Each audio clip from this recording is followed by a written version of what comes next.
महेश दास जी महाराज गांव पौड़ी मौदहा हमीरपुर उत्तर प्रदेश महाराज जी ने राजा कंस व महाराज अग्रसेन की कथा के विषय में दी जानकारी।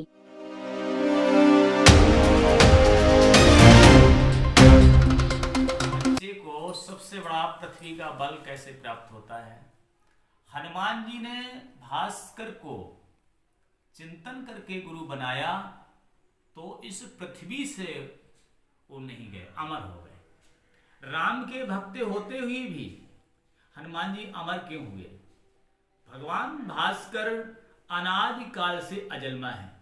हमारे जितनी ब्रेंड की नसें हैं, वैज्ञानिक भी कहते हैं कि सूर्य की गति से रिचार्ज होती है। और प्रकाश का दाता कौन है? सूर्य।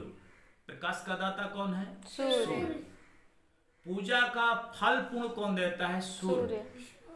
रावण के मरण में भगवान राम ने सूर्य का आवाहन क्यों किया? इसलिए किया कि राम सूर्यवंशी थे। रामचंद्र क्यों कहा गया? चंद्रमा छूट रही थी, इसलिए उनका नाम रामचंद्र रख दिया गया। इसलिए भगवान कृष्ण को दूसरा जन्म राम का हुआ तो कृष्ण जी को चंद्रवंशी कहा गया, राम को सूर्यवंशी कहा गया।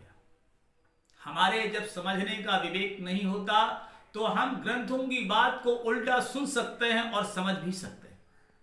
जैसे ग्रंथ में दया का रूप पहले बताया गया, और जब दया का रूप होगा तब वो व्यक्ति समर्थ होगा। दया क्या है? बालक को सबसे पहले दया सिखाई जाती है। क्या सिखाई जाती? दया। मेरा बालक दुष्ट ना हो सके, और जिसका बालक दुष्ट हो जाएगा उसका परिवार का विनाश हो जाएगा। जैसे उग्रसेन दयावान थे और कंस अदयावान थे तो विनाश हो गया। दया पृथ्वी का सागर है। जैसे मां को सबसे प्रथम स्थान क्यों दिया गया? मां दया का सागर होती है। बच्चा चाहे जितना खराब हो, मां उसे बहुत चाहती है। तो बच्चों को कैसा होना चाहिए? दयावान। और जब दया होगा तो बहन को मानेगा, भाई का मानेगा, पड़ोसी का मानेगा, विद्या को मानेगा और बहुत धन कमाएगा। और जब ज्यादा धन कमाएगा, दया होगा तो सही जगह लगाएगा, और दया नहीं होगा तो खराब जगह लगाएगा, तो विनाश हो जाएगा। हमें कैसा ज्ञान होना चाहिए? आप बहुत अच्छे बच्चे, अगर बहुत अच्छे बच्चे नहीं होते तो ये बात को नहीं पूछते। तो हमें सूर्य की गति पे रहकर हम सारे प्रकाश के तेज को पा सकते हैं। पृथ्वी के 3 तत्व ऐसे हैं जो हमारे शरीर को आकर्षित करते हैं।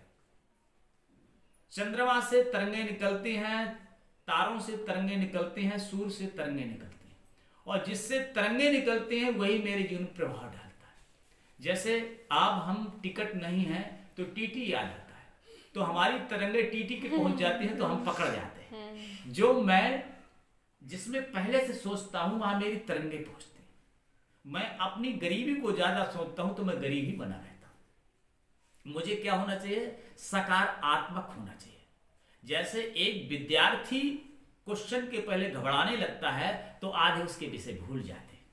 अगर वो सकारात्मक हो तो जो ना क्वेश्चन हो वो भी आ सकते हैं। तो हमें कैसा होना चाहिए? सकारात्मक होना चाहिए।